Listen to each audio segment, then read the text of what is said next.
Hello नमस्कार, स्वागत है आप सभी का। मेरा नाम है शेखर गुप्ता और आप देख रहे हैं फिजिक्स संकल्पना। और शुरू करने वाले हैं अर्धचालक चैप्टर का वीडियो नंबर 2।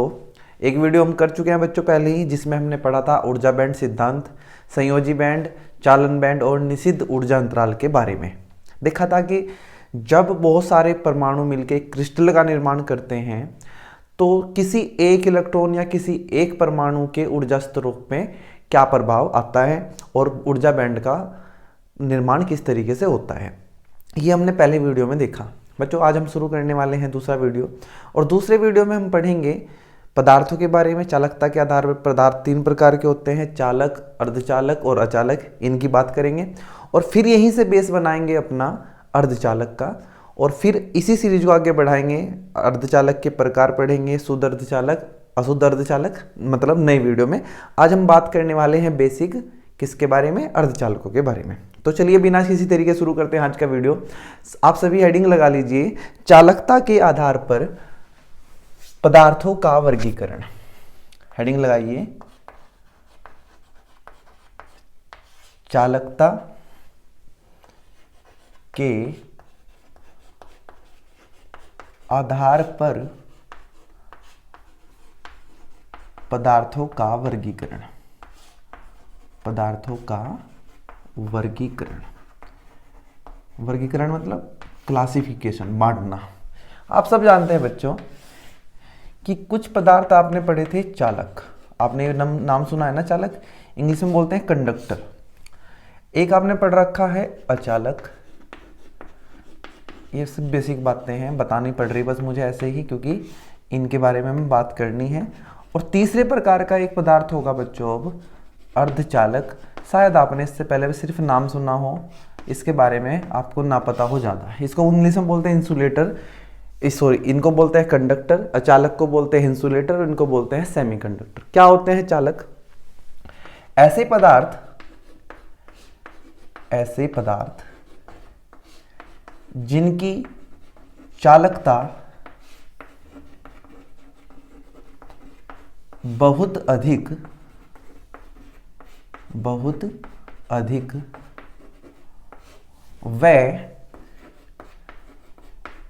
प्रतिरोधकता, या प्रतिरोध ही बोल दूं अगर मैं, लेकिन मैं यहां लिख रहा हूं प्रतिरोधकता, जिसको हम किससे प्रदर्शित करते हैं, रो से। प्रतिरोधकता बहुत कम होती है, बहुत कम होती है, चालक कहलाते हैं। हमने कहा कुछ पदार्थ ऐसे हैं जिनकी चालकता बहुत अधिक है। चालकता अधिक होने का मतलब उनकी प्रतिरोधकता क्या है, कम। अब ये चालकता क्या है बच्चों? आपने देखा होगा कि जो घरों में वायर बनाए जाते हैं वे कॉपर के बनाए जाते हैं ज़्यादा, जो वायर लगे होते हैं, या ऐसे पदार्थ के जो अपने अंदर से धारा को प्रवाहित होने देंगे, धारा के मार्ग में, इलेक्ट्रॉनों के मार्ग में ज़्यादा प्रतिरोध उत्पन्न नहीं करेंगे। ऐसे पदार्थों को बोलते हैं बच्चों चालक, जिनकी चालकता क्या होती है, ज़्यादा। मतलब में अपने अंदर से इलेक्ट्रॉनों को या आवेश को या धारा को कह लीजिए आराम से बहने देंगे, ज़्यादा कोई उनको प्रभावित नहीं करेंगे। वे कहेंगे कि चलो भाई आप आराम से चले जाओ। जिनकी चालकता बहुत ज़्यादा, मतलब प्रतिरोध कम है, ऐसे पदार्थ क्या कहलाते हैं, चालक। अगर मैं करूं बात हमारी जो मेटल होते हैं, जो धातु होती हैं, धातु की बात करूं अगर मैं यहाँ, तो धातु सब क्या है, चालक। और धातुओं में मुक्त इलेक्ट्रॉनों की संख्या, मुक्त इलेक्ट्रॉनों की संख्या बहुत अधिक होती है, बहुत अधिक होती है। अगर मैं आपको कहूं कि आपके पास कोई धातु है, धातु मतलब कॉपर है, तांबा है, सोना है, ऐसी कोई धातु है, और आप उस धातु का 1 मीटर क्यूब का एक बक्सा बनाए। 1 मीटर क्यूब का मतलब 1 मीटर लंबा, 1 मीटर ऊंचा और 1 मीटर चौड़ा एक बक्सा बना के तैयार कर दें, तो उस बक्से में बच्चों 10⁻29 मुक्त इलेक्ट्रॉन होंगे। इसको बोलते हैं इलेक्ट्रॉन घनत्व या आवेश घनत्व। कि 1 मीटर क्यूब में धातु के, सिर्फ धातु की बात कर रहा हूं बच्चों में, बहुत सारे इलेक्ट्रॉन हैं। ये 10⁻29 छोटा मोटा नंबर नहीं है बच्चों। ये 10⁻6 का मतलब होता है 10 लाख। अब यहाँ 10⁻29 है, लाखों करोड़ों अरबों है इसमें इलेक्ट्रॉन। जो कि क्या उत्पन्न करेंगे, धारा, और इन्हीं की वजह से क्या होती है बच्चों, चालकता। तो हमें ये पता चला कि चालक वे पदार्थ होते हैं जो अपने अंदर से धारा को आसानी से प्रवाहित होने देंगे, जिनकी चालकता बहुत अधिक होगी, जिनका प्रतिरोध बहुत कम होगा। और अगर ये चालक किसके हैं, धातु के, तो उन धातुओं में मुक्त इलेक्ट्रॉनों की एक बहुत बड़ी संख्या होगी जो धारा प्रवाहित होने में हमारी सहायता करेगी। बात करते हैं अचालकों की। जैसे उदाहरण बता दूं उसका मैं, तांबा, चांदी, ये सब क्या हैं, चालक पदार्थ हैं। सोना, ये सब हैं हमारे चालक। अब बात करते हैं अचालक पदार्थों की। ऐसे पदार्थ जिनकी चालकता बहुत कम मतलब नगण्य, बिल्कुल शून्य, लगभग, बहुत कम, ब्रैकेट में लिख दिया मैंने नगण्य। ये चीज आप थोड़ा सा ध्यान रखना, जो मैंने बताया कि 1 मीटर क्यूब में, 1 मीटर क्यूब आयतन में कितने इलेक्ट्रॉन होते हैं, लगभग 10 की घात 28-29 इलेक्ट्रॉन होते हैं। ये चीज आपको याद रखनी चाहिए, कहीं पूछ सकता है आपको। ऐसे पदार्थ जिनकी चालकता बहुत कम, लगभग नगण्य, वे प्रतिरोधकता बहुत अधिक होती है, बहुत अधिक होती है, क्या कहलाते हैं, अचालक पदार्थ कहलाते हैं। बिल्कुल चालक का उल्टा है, वहां चालकता बहुत अधिक है, यहाँ चालकता बहुत कम है, लगभग 0। जैसे कांच, जैसे सूखी लकड़ी। आपने कभी घर में देखा होगा, अगर गांव में रहने वाले आदमी हैं आप, कि लोग अपने खंबे पे चढ़ के तार चेंज करते हैं तो लकड़ी का यूज करते हैं। क्यों? सूखी लकड़ी क्या होती है, अचालक, मतलब वो अपने अंदर से धारा को प्रवाहित नहीं होने देगी। ऐसे पदार्थ जो अपने अंदर से धारा को प्रवाहित नहीं होने देते बहुत ज़्यादा, अगर होने देंगे तो बहुत कम, वैसे तो नगण्य ही मान के चलो कि बिल्कुल भी धारा प्रवाहित नहीं होगी, ऐसे पदार्थ कहलाते हैं बच्चों अचालक, जो अपने अंदर से धारा का प्रवाह नहीं होने देंगे, जिनकी चालकता बहुत कम होगी, जिनका प्रतिरोध बहुत ज़्यादा होगा। ये लाइन अपने आप जोड़ के लिख लेना कि धारा का प्रवाह बिल्कुल कम होगा, शून्य होगा, और इनमें मुक्त इलेक्ट्रॉनों की संख्या 0 के बराबर, बिल्कुल नगण्य। ठीक है, बात करते हैं बच्चों अर्धचालक की। अभी अर्धचालक क्या, इंग्लिश में बोलते हैं बच्चों इनको सेमीकंडक्टर। ये ऐसे पदार्थ हैं, इनकी चालकता बिल्कुल 0 नहीं है, इनकी चालकता थोड़ी ज़्यादा है अचालकों से, लेकिन उतनी भी चालकता नहीं है जितनी चालकों की होती है। मतलब ये अपने अंदर से धारा को प्रवाहित होने देंगे, लेकिन बहुत ज़्यादा नहीं। ऐसा भी नहीं है कि इनमें से धारा प्रवाहित नहीं होगी। मतलब ये कह सकते हैं हम कि जो अर्धचालक हैं ये चालकों से कम चालक हैं और अचालकों से ज़्यादा चालक हैं, इसलिए इनका नाम है अर्धचालक, ये बीच के हैं। ऐसे पदार्थ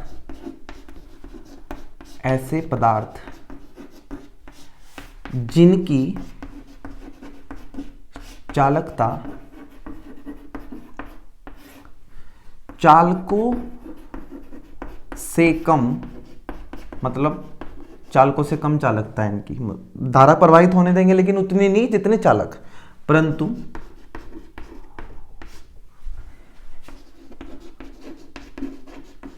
अचालकों से अधिक होती है। क्या कहलाते हैं? अर्धचालक। मतलब आधे चालक हैं ये, आधे अचालक, ये मान लो। चालकों से थोड़ा सा नीचे, अचालकों से थोड़ा सा ऊपर। जैसे इसके उदाहरण है बच्चों सिलिकॉन, जर्मेनियम, और इसके उदाहरण क्या बताए थे मैंने आपको? कांच, अचालकों के कांच बहुत सारे हैं हमारे, सूखी लकड़ी हो गया। ठीक है, तो ये था हमारा चालकता के आधार पर पदार्थों का वर्गीकरण। कितने प्रकार के? 3 प्रकार के, चालक, अचालक, अर्धचालक। बच्चों एक और टाइप होता है जो जिसको हम पढ़ते हैं पैरावैद्युत पदार्थ, लेकिन वो थोड़ा अलग है, वो हम यहाँ की बात नहीं करेंगे। अब इन्हीं तीनों को हम देखने वाले हैं बच्चों ऊर्जा बैंड सिद्धांत के आधार पे। जो हमने पहली वीडियो की उसमें हमने बिल्कुल डिटेल में पढ़ा कि ऊर्जा बैंड सिद्धांत क्या है, ऊर्जा बैंड कैसे बनते हैं, संयोजी बैंड क्या है और चालन बैंड क्या होते हैं। अब उन्हीं के बेस पे मैं समझाने वाला हूं आपको चालक, अचालक और अर्धचालक। इनको हटा रहा हूं मैं, लिख लेना, ये ज़्यादा कोई इंपॉर्टेंट नहीं है, लेकिन आपको पता होना चाहिए जो मैंने अभी तक आपको पढ़ाया इस वीडियो में। अब मैं हेडिंग लगाने वाला हूं ऊर्जा बैंड के आधार पर, इसको हटा।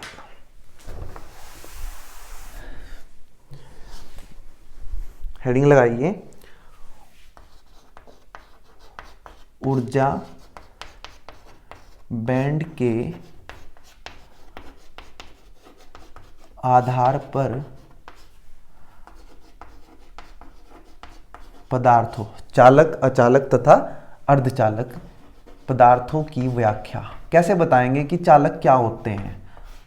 हमने बताया कि चालक में पदार्थ हैं जिनमें से धारा आसानी से प्रवाहित हो जाती है, वो तो सही है, लेकिन इसके आधार पर कैसे बताओगे ऊर्जा बैंड के? अब सुनिए ध्यान से, पिछली बात करते हैं, ज़्यादा डिटेल में नहीं जाऊंगा, सिर्फ इतना समझाऊंगा कि बच्चों बैंड दो प्रकार के होते थे। एक होता था संयोजी बैंड, इसको बोलते थे, बहुत ध्यान से समझना, बढ़िया चीज है ये, संयोजी बैंड। और एक होता था बच्चों चालन बैंड, ये मैंने पिछली वीडियो में डिटेल में आपको बताया है। चालन बैंड हो सकता है संयोजी बैंड और चालन बैंड के बीच में थोड़ा सा गैप हो, या थोड़ा ज्यादा गैप हो, या बिल्कुल भी गैप ना हो, ऐसा भी हो सकता है। अगर ये गैप है तो इस गैप को बोलते हैं बच्चों वर्जित ऊर्जा अंतराल। इसका नाम क्यों है ये मैं पिछली वीडियो में बताया था, अभी भी बता दूंगा, कोई दिक्कत नहीं है उसमें। इस गैप को, जो ये चालन बैंड और संयोजी बैंड के बीच में जगह खाली पड़ी है, उसको बोलते हैं वर्जित ऊर्जा अंतराल। अब संयोजी बैंड और चालन बैंड क्या होता है, अब समझो। इस बैंड में बच्चों में ऊर्जा स्तर होते हैं जिनमें संयोजी इलेक्ट्रॉन रहते हैं। मतलब यहां कौन रहते हैं? संयोजी इलेक्ट्रॉन। मैं ऐसे बना के दिखा दूं, इलेक्ट्रॉन। कौन से इलेक्ट्रॉन है, नाम ध्यान से सुनना। संयोजी बैंड में कौन से इलेक्ट्रॉन रहते हैं?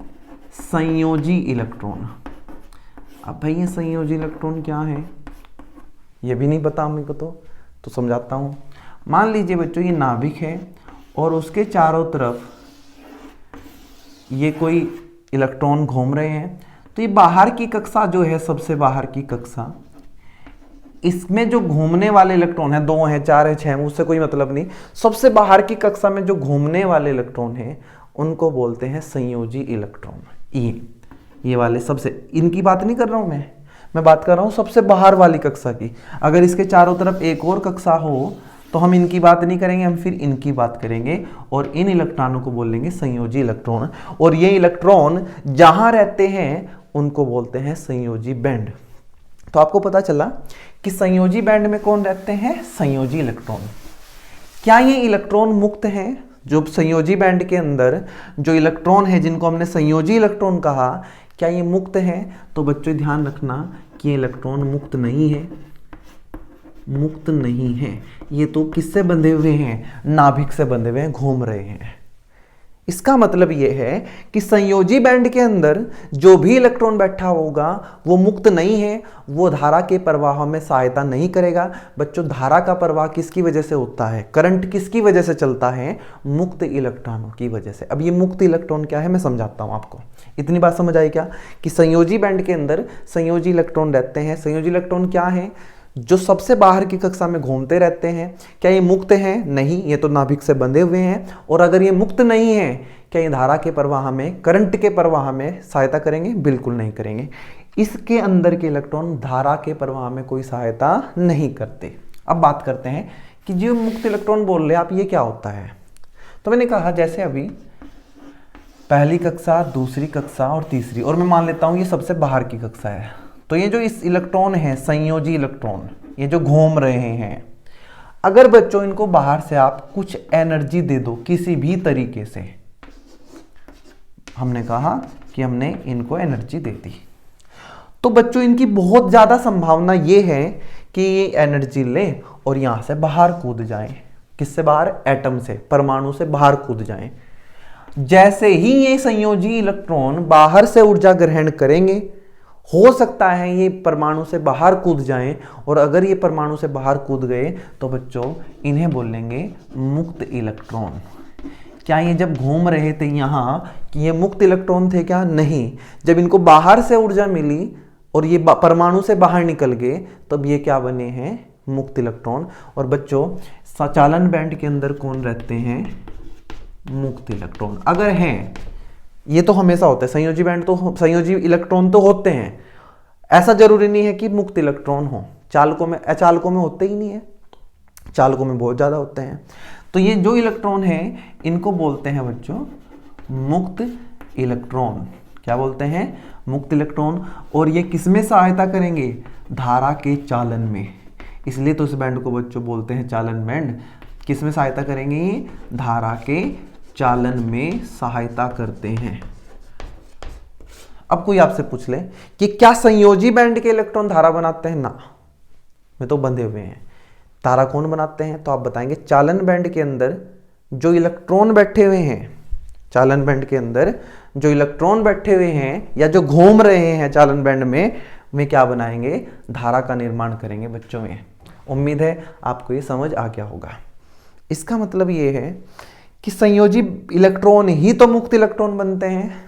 भाई ये जो मुक्त इलेक्ट्रॉन हुए ये पहले क्या ही तो थे? संयोजी इलेक्ट्रॉन।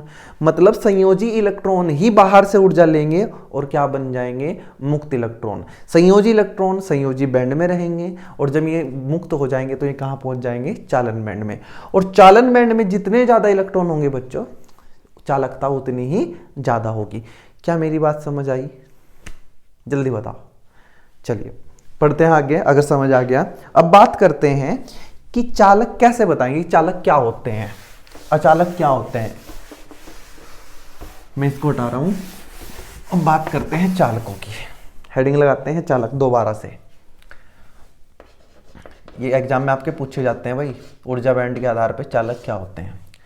तो हमें यह पता है कि चालक में पदार्थ होंगे जिनकी चालकता बहुत ज्यादा होगी। ये तो मैंने आपको बता दिया। चालकता बहुत ज्यादा होगी तो मुक्त इलेक्ट्रॉन बहुत ज्यादा होंगे। मुक्त इलेक्ट्रॉन ज्यादा होंगे तो वे कहाँ होंगे? चालन बैंड में। तो हमने कहा यार चालकों का, मैं दो बैंड बना रहा हूं भाई। ये है आपका संयोजी बैंड और ये है बच्चों आपका चालन बैंड। ऐसे ही तो बनाते हैं। यहां जो इलेक्ट्रॉन होते हैं उनको बोलते हैं संयोजी इलेक्ट्रॉन। अब मैं इलेक्ट्रॉन बना के दिखा रहा हूं, ऐसे चौक से करके आप समझ जाएंगे कि मैंने भर दिया, इस बैंड को भर दिया। मतलब ये सब क्या है? यहां संयोजी इलेक्ट्रॉन। क्योंकि चालकों की चालकता बहुत ज्यादा है तो इसका मतलब इसका जो चालन बैंड है वो भी पूरा भरा हुआ है। तो मतलब ये भी पूरा भरा हुआ है। लेकिन बच्चों ऐसा नहीं हो सकता कि संयोजी बैंड भी भरा हो और चालन बैंड भी भरा हो, क्योंकि संयोजी बैंड के ही इलेक्ट्रॉन ही तो चालन बैंड में पहुंचेंगे। अगर ये पूरा भरा हुआ है तो उसका मतलब यहां इलेक्ट्रॉन नहीं है। अगर ये यहां इलेक्ट्रॉन है तो उसका मतलब यह है कि ये पूरा भरा नहीं हो सकता। तो इसी के लिए बच्चों क्या बताया जाता है कि जो चालन बैंड और संयोजी बैंड के बीच का ये जो अंतराल है, ये जो गैप है, जिसको हम क्या बोल रहे हैं? वर्जित ऊर्जा अंतराल। अब इसको नाम क्यों दिया वर्जित ऊर्जा अंतराल, ये बता देता हूं पहले मैं। क्योंकि बच्चों इलेक्ट्रॉन या तो संयोजी बैंड में हो सकता है या चालन बैंड में हो सकता है।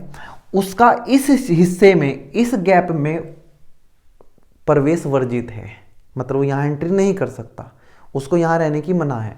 मतलब यहां कोई इलेक्ट्रॉन नहीं रह सकता, मतलब उसका यहां प्रवेश वर्जित है, इसलिए इसको बोलते हैं वर्जित ऊर्जा अंतराल। चालकों के लिए ये कहा जाता है कि चालकों में संयोजी बैंड और चालन बैंड के बीच कोई गैप नहीं होता। मतलब इसको कैसे बनाएंगे? इसको बनाएंगे ऐसे कि ये है आपका संयोजी बैंड, संयोजी बैंड,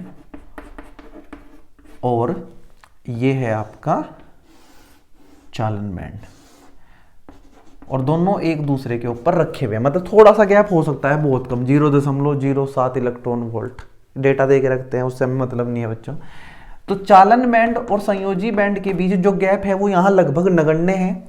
इसीलिए बच्चों क्या होता है, यहाँ के जो इलेक्ट्रॉन हैं, जो संयोजी इलेक्ट्रॉन है, जो मुक्त नहीं है, अगर उनको बहुत हल्की सी ऊर्जा दे दी जाए, बहुत हल्की सी, कितनी हल्की?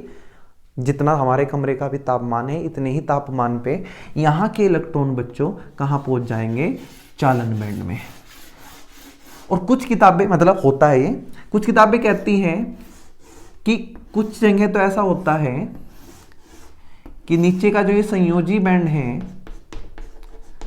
संयोजी बैंड और ये चालन बैंड एक दूसरे पे अध्यारोपित होते हैं। अध्यारोपित होने का मतलब ऐसे मान लीजिए ये क्या है, चालन संयोजी बैंड और ये है चालन बैंड। इनके बीच में जो गैप दिखा रखा है मैंने, इसको बोलते हैं निषिद्ध ऊर्जा अंतराल या वर्जित ऊर्जा अंतराल। तो चालकों में ये ऐसे हो जाता है, इनके बीच कोई गैप नहीं रहता। ये भी कहते हैं कि ये ऐसे भी हो सकता है कि चालन बैंड का कुछ हिस्सा किसके अंदर आ जाता है, संयोजी बैंड का, संयोजी बैंड के अंदर, और संयोजी बैंड का कुछ हिस्सा कहाँ चला जाता है, चालन बैंड के अंदर। मतलब ऐसे हो जाते हैं ये। पहले तो ऐसे थे, कुछ गैप नहीं था, लेकिन ऐसे, इसको बोलते हैं अध्यारोपण। संयोजी बैंड और चालन बैंड एक दूसरे पे क्या रहते हैं, अध्यारोपित। इसलिए यहाँ के इलेक्ट्रॉनों को यहाँ जाने के लिए बहुत ज़्यादा ऊर्जा की आवश्यकता नहीं होती। इसलिए हमारे कमरे के तापमान पर भी चालक हमें बहुत ज़्यादा चालकता प्रदान कर देते हैं। ये इनका फायदा है चालकों का। तो क्या लिखें चालकों के लिए, में पदार्थ जिनके संयोजी एवं चालन बैंड एक दूसरे पर अध्यारोपित होते हैं, एक दूसरे पर अध्यारोपित होते हैं। और अगर ऐसा नहीं है, या अगर ऐसा नहीं है तो ऐसा होगा, या उनके बीच निषिद्ध मतलब वर्जित, आप निषिद्ध भी लिख सकते हैं, वर्जित भी लिख सकते हैं, निषिद्ध या वर्जित ऊर्जा अंतराल बहुत कम होता है। बिल्कुल छोटा सा गैप होगा, बहुत कम, लगभग नगण्य, बहुत कम होता है। ये परिभाषा है बच्चों चालकों की, किसके आधार पे, ऊर्जा बैंड के आधार पे। ऊर्जा बैंड क्या है, ऐसे पदार्थ जिनके चालन बैंड और संयोजी बैंड एक दूसरे के बहुत पास पास होते हैं या एक दूसरे पर अध्यारोपित होते हैं। और संयोजी बैंड के इलेक्ट्रॉन चालन बैंड में आराम से पहुंच जाते हैं, कोई दिक्कत नहीं, बहुत ज्यादा ऊर्जा की जरूरत नहीं होती। तो ये हमने समझा बच्चों चालक किसके आधार पे, ऊर्जा बैंड के। जल्दी से समझते हैं अचालकों को और फिर अर्धचालकों को। तो मैं अब दूसरी हेडिंग लगा रहा हूं, अचालक। अब अचालक क्या है ऊर्जा बैंड के आधार पे, अचालक का मतलब इनकी चालकता शून्य है, मतलब इनके चालन बैंड में जो धारा बनाते हैं, धारा कौन बनाता है बच्चों, दिमाग में डाल लो, चालन बैंड के इलेक्ट्रॉन।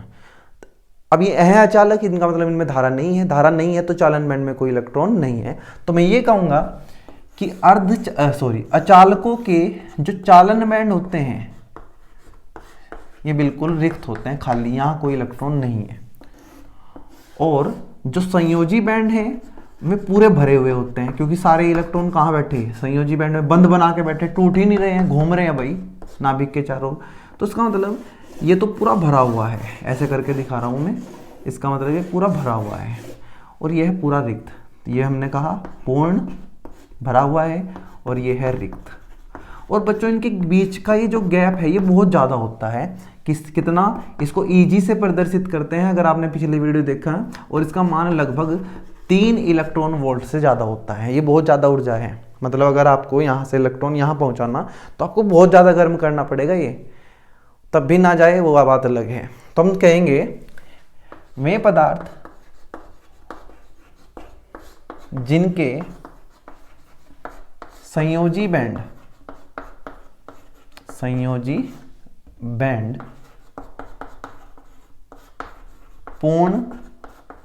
पूरे भरे हुए व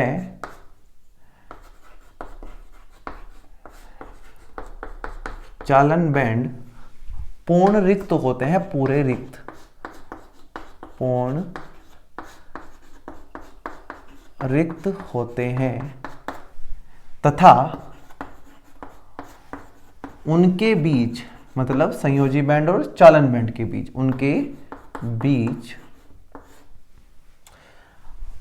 वर्जित ऊर्जा अंतराल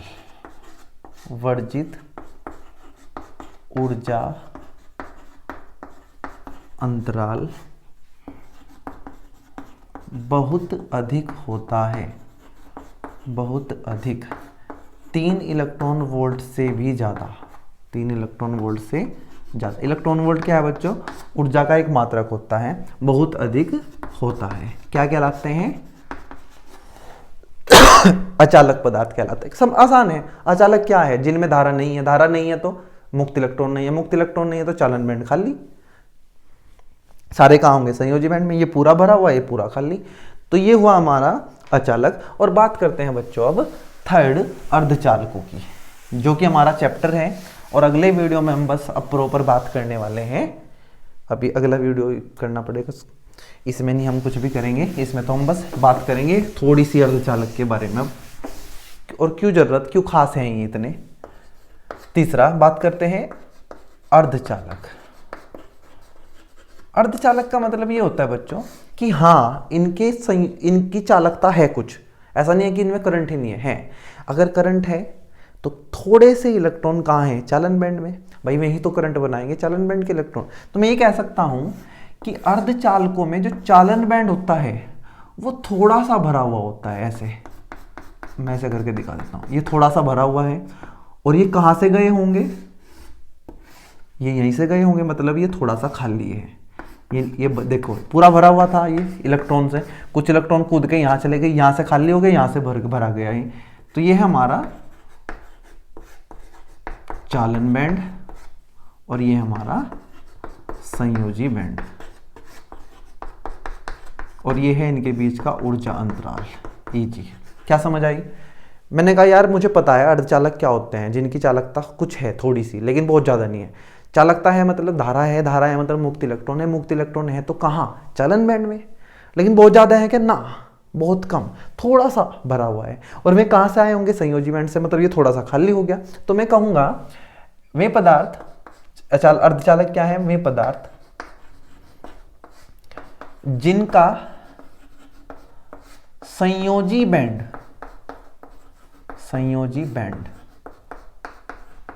थोड़ा सा रिक्त व चालन बैंड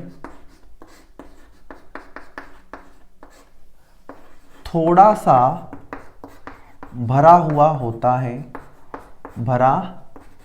है, तथा इनके बीच का वर्जित ऊर्जा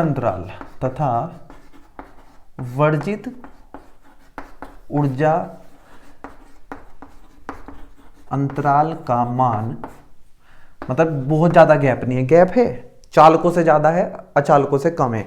अचालकों में है 3 इलेक्ट्रॉन वोल्ट से ज्यादा, यहां होगा 3 इलेक्ट्रॉन वोल्ट से कम का मान 3 इलेक्ट्रॉन वोल्ट से कम होता है। बच्चों इस पूरे चैप्टर में हम 2 अर्धचालकों की बात करेंगे, सिलिकॉन और जर्मेनियम। ये जो सिलिकॉन है इसका ये जो गैप होता है, ये होता है 1.1 इलेक्ट्रॉन वोल्ट, 1.1 इलेक्ट्रॉन वोल्ट। इसका मतलब ये है कि अगर आपको यहाँ से कोई इलेक्ट्रॉन यहाँ पहुँचाना है, यहाँ से यहाँ, तो आपको सिलिकॉन को कितनी एनर्जी देनी पड़ेगी? 1.1 इलेक्ट्रॉन वोल्ट। और जर्मेनियम के लिए ये होता है 0.7 इलेक्ट्रॉन वोल्ट। आप याद रखें किसका मान है ये? Eg का, ऊर्जा अंतराल का। किसके लिए? सिलिकॉन और जर्मेनियम के लिए। बाकी जितने भी अर्धचालक होंगे उनके लिए इसका मान ऊर्जा अंतराल का 3 इलेक्ट्रॉन वोल्ट से कम होगा। तो बच्चों हमने बात की चालकों, अचालकों तथा अर्धचालकों की, पहले चालकता के आधार पे, फिर हमने बात की ऊर्जा बैंड के आधार पे। अब हमारा पूरा चैप्टर जो हमें फोकस करना है वो सिर्फ इन पे करना है, अर्धचालकों पे। बात कर लेते हैं थोड़ी सी, अर्धचालकों में ऐसा क्या है कि हमारे लिए इतने इंपॉर्टेंट हैं कि हम इनके बिना कुछ भी कल्पना आज के टाइम में नहीं कर सकते। हमारे कंप्यूटर, हमारे मोबाइल फ़ोन, आपके हाथ में बंधी हुई स्मार्ट वॉच, जो भी सब है वो किससे बनी हुई है? अर्धचालकों से। घरों में एलईडी बल्ब लगे हुए हैं, एलईडी चल रही है, सब किससे बने हुए हैं? अर्धचालकों से। बच्चों ये मान के चलिए अगर अर्धचालकों का आविष्कार ना होता, अर्धचालकों से डिवाइसेस बननी ना शुरू होती, तो आज आपके पास ये इतना अच्छा मोबाइल फ़ोन ना होता जिससे हम वीडियो शूट कर रहा हूँ, जिससे आप वीडियो देख रहे हैं। आपके घर में बढ़िया एलईडी ना लगी होती जिस पे आप बढ़िया मैच देख रहे हैं बैठ के। आपके घरों में बहुत अच्छी अच्छी चीज़ें जैसे कैलकुलेटर ना होते। बच्चों जब पहला कंप्यूटर बनाया गया वो बनाया गया था वैक्यूम ट्यूब की सहायता से, और वो इतना बड़ा था कि उसने एक पूरी बिल्डिंग को घेर लिया था। मतलब वो चालकों की सहायता से बनाया गया। अर्धचालकों के आने से ये छोटी छोटी इतनी छोटी चीज होगी। अब हमारे फोन कितने हैं, देख हमारे हाथ में आ जाता है। कंप्यूटर लैपटॉप छोटा सा है, पहले बहुत बड़े बड़े होते थे। सब किसका कमाल है बच्चों? अर्धचालकों का। बात करने वाले हैं कि अर्धचालक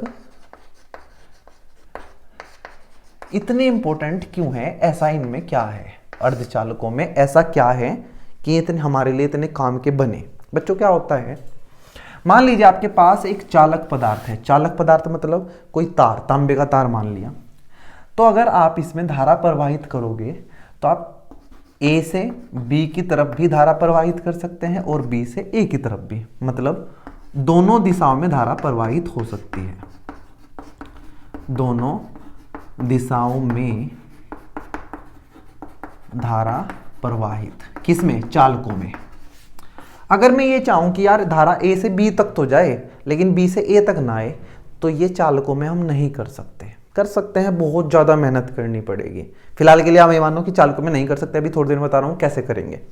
लेकिन बच्चों जो हमारे सेमीकंडक्टर हैं, आप पीएन जंक्शन डायोड पढ़ेंगे ऐसा, ये कैसे कमाल की चीज है कि आप इसमें धारा यहां से मतलब ए से बी तक तो भेज सकते हैं, लेकिन जब धारा बी से ए की तरफ चलेगी तो ये उसको वापस नहीं आने देगा। और ये किसका बना हुआ है? अर्धचालक का। तो अर्धचालकों की खासियत ये है कि ये हमें एक दिशीय धारा प्रदान करते हैं। एक दिशीय धारा मतलब आपको धारा यहां से यहां भेजनी है तो ठीक है। आप चाहते हैं कि धारा वापस ना आए, उधर से प्रवाहित करूं तो ये रोक दे कोई चीज, तो ऐसा कौन है? अर्धचालक। आप तांबे के तार में धारा इधर से भेजो चली जाएगी, आप उधर से भेजो आ जाएगी। और कमाल की चीज ये है अर्धचालकों में कि वो ये काम करके हमें बड़ी आसानी से दे रहा। कर सकता हूं मैं चालकों में भी ये काम, उसके लिए मुझे बहुत ज्यादा मेहनत करनी पड़ेगी, बहुत ज्यादा ऊर्जा का व्यय करना पड़ेगा। दूसरा एक और सुनो, अब एक और फायदा है कि भाई हमें अर्धचालक एक दिशा धारा प्रदान कर सकते हैं। ये दोनों दिशाओं में धारा प्रदान कर सकता है। हमें कहा कि चलो ये तो कोई वो नहीं है, मान लो अगर ये भी। एक और खास बात इसकी ये है कि यहां में धारा की प्रवाह को, धारा के प्रवाह को नियंत्रित नहीं कर सकता, नियंत्रित नहीं कर सकता। किसमें? चालकों में नियंत्रित नहीं कर सकता। यहां आप धारा किससे चल रही है? इलेक्ट्रॉनों से, मुक्त इलेक्ट्रॉनों से। कितने ज्यादा मुक्त इलेक्ट्रॉन है भाई चालकों के पास? अभी बताया था मैंने, बहुत ज्यादा। आप कितने इलेक्ट्रॉनों को कंट्रोल करेंगे? आप कर ही नहीं सकते, मतलब धारा के प्रवाह को नियंत्रित नहीं किया जा सकता। और किया जा सकता है बच्चों तो बहुत ज्यादा मेहनत करनी पड़ेगी। लेकिन ये सेमीकंडक्टर एक ऐसी चीज है, ऐसी मजे की चीज है कि आप इससे जितनी धारा कम चाहिए उतनी ले लो, धारा चाहिए तो ले लो, नहीं चाहिए तो ना लो। मतलब हम किसको कंट्रोल कर सकते हैं?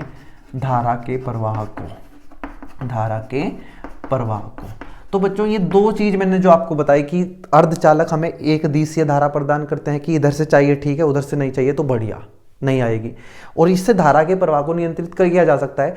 मुझे धारा चाहिए ठीक, नहीं चाहिए नहीं चाहिए भाई छोड़ दो। यहाँ नहीं ऐसा है, यहाँ तो धारा प्रवाहित हो रही है तो हो रही है भाई, रोक नहीं सकते आप उसको। उसके तो फिर बैटरी हटानी पड़ेगी, वो अलग बात है कि आप कहोगे बैटरी हटा देंगे। लेकिन इससे ऐसा भी किया जा सकता है कि आपको धारा किसी टाइम कम चाहिए ठीक है, कम धारा, किसी जगह ज़्यादा धारा चाहिए तो ठीक है ज़्यादा धारा दे देंगे। ये सारा काम कौन कर रहा है? अर्धचालक। और इन्हीं दो प्रॉपर्टी की वजह से बहुत सारी प्रॉपर्टी हैं बच्चों, ये तो मैंने वैसे ही बता दी। ये बहुत महंगा पड़ता है हमें चालक, अर्धचालक बहुत सस्ते हैं, आकार बहुत बड़ा है चालकों का। पहले बल्ब देखे थे आपने, बड़े बड़े बल्ब आते थे, बहुत ज़्यादा गर्म हो जाते थे वे। अब एलईडी आती है ठंडी रहती है, मतलब ऊर्जा को कम खराब कर रहे हैं, खर्चा कम आ रहा है, बिजली का बिल कम आ रहा है। किन की वजह से? अर्धचालकों की वजह से। तो बच्चों ये था अर्धचालक हमारे लिए इंपॉर्टेंट क्यों है। क्या अर्धचालकों के आने से पहले ये दोनों काम नहीं हो पा रहे थे क्या? एक दिशा धारा के प्रवाह को नियंत्रित करना हो रहे थे। कैसे? मैं बताता हूं, निर्वात नलियों की सहायता से। कैसे निर्वात नली की सहायता से कैसे करते थे भाई बताओ हमें। बच्चों क्या किया जाता था, एक ऐसा बक्सा तैयार किया जाता था जिसमें निर्वात हो, और फिर यहाँ एक ऐसी धातु लगाई जाती थी जिससे इलेक्ट्रॉन निकले और इसको गर्म किया जाता था वोल्टेज लगा के, और यहाँ लगाई जाती थी कैथोड प्लेट। यहाँ से वोल्टेज से इसको गर्म किया जाता था, गर्म करने से यहाँ से इलेक्ट्रॉन निकलते थे और इलेक्ट्रॉन चलते चलते यहाँ पहुँचते थे इस कैथोड तक और हमें धारा मिलती थी। अब कैसे धारा को नियंत्रित करें? अब देखो इलेक्ट्रॉन इधर जा रहे हैं तो धारा इस तरफ मिलेगी बच्चों। क्या दो दिशा में धारा यहाँ प्रवाहित हो रही? नहीं। इसका मतलब इसकी सहायता से, अब ये क्या है? धातु। हमने क्या यूज कर रखी है? ये चालक पदार्थ। यहाँ अर्धचालक की बात नहीं कर रहा हूँ मैं बता रहा हूँ कि अर्धचालकों के आने से पहले कैसे किए जाते थे काम। तो यहाँ से मैं मुझे क्लियर हुआ कि धारा, इलेक्ट्रॉन ऐसे चल रहे हैं तो धारा मुझे ऐसे प्राप्त होगी, ऐसे प्राप्त नहीं होगी। तो मैंने इस निर्वात ट्यूब की सहायता से एक दिशा धारा प्राप्त कर ली। बहुत बढ़िया। क्या धारा के प्रवाह को नियंत्रित किया जा सकता है यहाँ? हमने कहा हाँ, आप यहाँ वोल्टेज कम कर दो, ये कम गर्म होगा तो इलेक्ट्रॉन कम निकलेंगे, इलेक्ट्रॉन कम निकलेंगे तो धारा का मान कम होगा। कम ज्यादा हम कर सकते हैं, लेकिन दिक्कत क्या है बच्चों इसमें? एक तो यहाँ आपको इसको गर्म करना पड़ रहा, मतलब ऊर्जा व्यय करनी पड़ रही, ऊर्जा की हानि हो रही। आप इसको गर्म करते रहेंगे, कुछ टाइम बाद ये खराब भी हो जाएगा, बदलना पड़ेगा आपको। और बच्चों यहाँ वैक्यूम का निर्माण करना बहुत कठिन काम है। निर्माण नहीं होगा वैक्यूम का तो इलेक्ट्रॉन टकरा के अपनी ऊर्जा व्यय कर देंगे और यहाँ तक नहीं पहुँच पाएंगे। मतलब हो रहे थे काम, उतने अच्छे से नहीं हो पा रहे थे, लेकिन जैसे ही अर्धचालक हमारे पास आए पूरा एक विकास हो गया भाई हमारे साइंस में। और ऐसी खतरनाक चीज़ें बना के दी गई अर्धचालकों की सहायता से, हम सोच भी नहीं सकते उनके बिना आज जीवन कैसा होता अगर अर्धचालक ना होते। तो बच्चों आज की वीडियो में सिर्फ इतना ही, और अगले वीडियो में हम बात करेंगे अर्धचालकों के प्रकार, शुद्ध अर्धचालक क्या होते हैं, अशुद्ध अर्धचालक क्या होते हैं, और अपनी सफर को शुरू करेंगे। और जल्दी ही हम इस चैप्टर को भी पूरा करने वाले हैं, आपको मजा आएगा इस चैप्टर को पढ़ने में। तो चलिए मिलते हैं नेक्स्ट वीडियो में, तब तक के लिए आप पढ़ते रहें, खुश रहें। Thank you.